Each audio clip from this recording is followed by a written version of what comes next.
Who did Toph marry? And who are the two fathers of Lin and Suyin Beifong? Well, the creators of Avatar: The Last Airbender have deliberately hidden both identities from us for over a decade. They dropped exactly one first name in a throwaway line of dialogue, refused to explain anything else, and then left a trail of clues so specific that the fandom is now almost certain that one of the fathers is somebody that we already know and love. And if that theory is right, it changes the legacy of the entire original Team Avatar forever. So let's dive into the mystery of who Toph ended up with and who Lin and Suyin's fathers really are.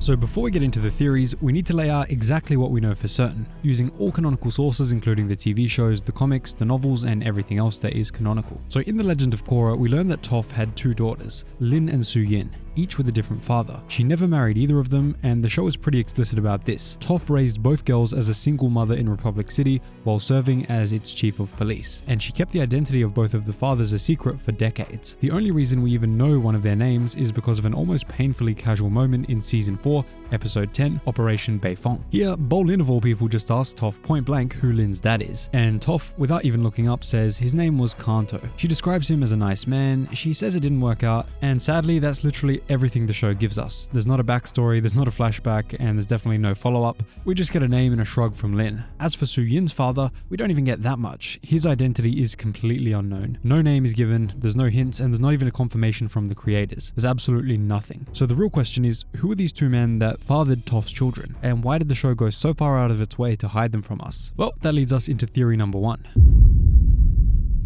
Kanto is just some guy. And after that, we'll get to the more interesting theories and the ones that probably make even more sense than this one. The simplest reading of the situation is that Kanto was exactly what Toph said he was. Simply a nice man, someone who she was in a relationship with for a while, long enough to have a daughter together, and then it all fell apart. No dramatic betrayal, and then no secret identity. Unfortunately, no connection to the hidden cast. Just two people who it didn't work out with. And honestly, this tracks for who Toph is as a character. She spent her entire childhood trapped in a house by her parents who wanted to control every part of her life. The moment she got free, she never looked back. She valued her independence more than anything else, and the idea of her settling into a quiet domestic life with some guy just because they had a kid together feels completely wrong for Toph. The fact that she doesn't dwell on Kanto or get emotional when his name comes up means she probably wasn't that deeply connected to him on a deeper level. She's probably already processed everything that went down and she's moved forward. That's what Toph has always done. That's in her character. I know this theory isn't glamorous and it won't get anyone excited at a panel discussion, but it might be the most honest interpretation of Toph as a character. But come on, this is Avatar: The Last Airbender, so we're going to go to an absolutely crazy theory for number 2,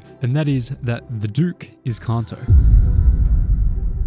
Now, this one has been floating around the fandom for years, and it's more clever than it sounds at first glance. The Duke was a freedom fighter, one of the younger kids in Jet's crew, and he shows up a handful of times throughout the original series. Most people barely remember him, but there are a couple of small moments that the fans have latched onto connecting Toph to the Duke. So during the series finale, when everyone reunites at the Jasmine Dragon, the Duke runs up and hugs Toph, and she actually hugs him back. If you know Toph at all, you know she is not a hugger. And that's a big deal because earlier in the series, during the Day of the Black Sun invasion, he offers her her helmet when she's dealing with motion sickness on the boats. It's a small, sweet gesture, and it's one of the only times that we ever see someone being casually thoughtful towards Toph without making a big deal out of it. And that is already 2 points of connection there that have formed in this theory. And then the theory goes like this. The Duke was always a title, never a real name. His actual name could very well have been Kanto. He was a kid without a real home or a family, which would explain why he's not a prominent figure in anyone's story later on. And his personality does fit. Kanto was described as a nice man, and the Duke was consistently portrayed as one of the gentler, kinder members of the freedom fighters. He and Toph were close in age, they had a natural rapport, and it would make sense for them to reconnect as adults in the years following the war. And surprisingly, as I mentioned before, this is actually one of the most popular theories in the fandom. It's not confirmed by the creators just yet, but the good thing about this theory is that it doesn't require any major leaps of logic, any bad characterizations of other characters. It just works. It connects a couple of dots that were already there and asks, what if we went further with this? And then we get to another really popular theory, and that is that Sokka is Suyin's father. This is the big one. This is the theory that has dominated fan discussions for over a decade, and it's this one that actually has a surprising amount of circumstantial evidence behind it. So let's start with the obvious. Toph had a crush on Sokka throughout the entire original series. It was never subtle, she always blushed around him, she got flustered when they were alone together, and the show played it for both comedy and for genuine emotional beats. The Serpent's Pass episode practically screams it. So we know the feelings were at least legitimate at one point, at least on Toph's side, but did they go both ways? Personally, I think they could have gone both ways, but But the only thing that hinges on this is that Sokka would have had to broken up with Suki, and that is something that a lot of fans would not like to have seen happen. So that's the only hinge in the theory, but now let's get on to the physical evidence. So let's fast forward to the legend of Korra. Suyin Beifong has a noticeably darker skin tone than her half-sister Lin. In the Avatar universe, skin tone is closely tied to national origin. Earth Kingdom characters tend to be lighter skinned, while Water Tribe characters tend to be more darker skinned, and they're more based on the Inuit tribes rather than the Chinese who the Earth Kingdom is based on. Now, Suyin's coloring is much closer to what you'd expect from someone with a Water Tribe heritage. Someone like, say, the son of the Southern Water Tribe chief,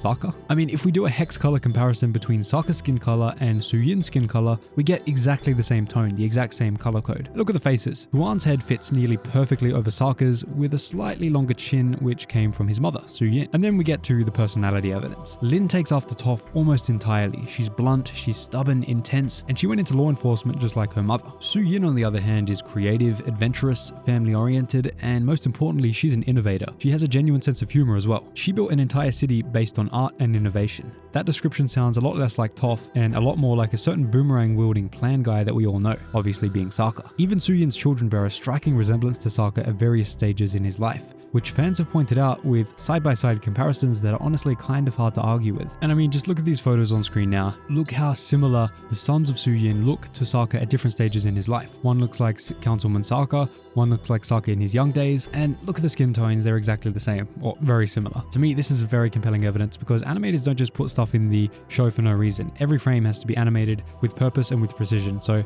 to me, I think they chose this color palette as a hint to the fans who really want to go deeper into the lore and into the speculation. I mean, look at Suyin's shoulders, they're exactly the same as Sokka's as well. So to me, this theory is one of the best and one of the most compelling in there. We also have the proximity argument. For years, Sokka served on the United Republic City Council while Toph ran the police force. They were in constant proximity and they shared a deep bond from childhood, so they were close enough together, and Suki's fate after the original series is left ambiguous. So if Suki did die early like many of the fan theories suggest, Toph and Sokka would have been a perfect combo. They would have both been grieving over someone they knew, and they could have got together via that. And then we get to the deepest theory of them all, and this is for the people who have read the comics, and that is that Satoru is one of the fathers.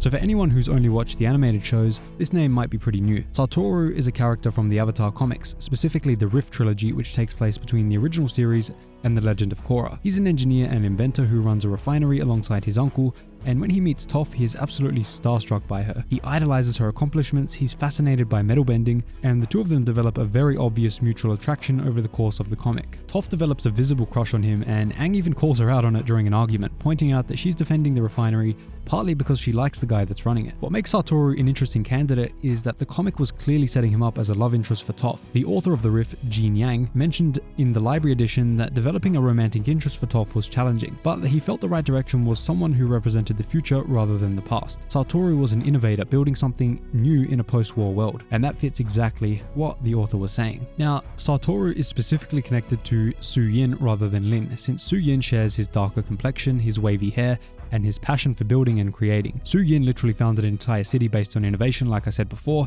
and that feels exactly like something that Satoru could have passed down. And of course, also Sokka. Also, the timing works perfectly too, as the rift takes place around 102 AG when Toph is a little bit older than she was in the series. Obviously, nothing happened between them at that young age, but it sets the groundwork and starts to begin the relationship early on, so that if they end up going with Satoru later, the groundwork was already there in the comics. So those are all 4 theories of who Toph married and who are the fathers of Suyin and Lin. Let me know which theory is your favorite and your most likely. For me, I'm going with Sokka, but you let me know in the comments down below. Subscribe for more theories just like this. If you made it this far, drop a thank Mrs. Toph in the comments down below.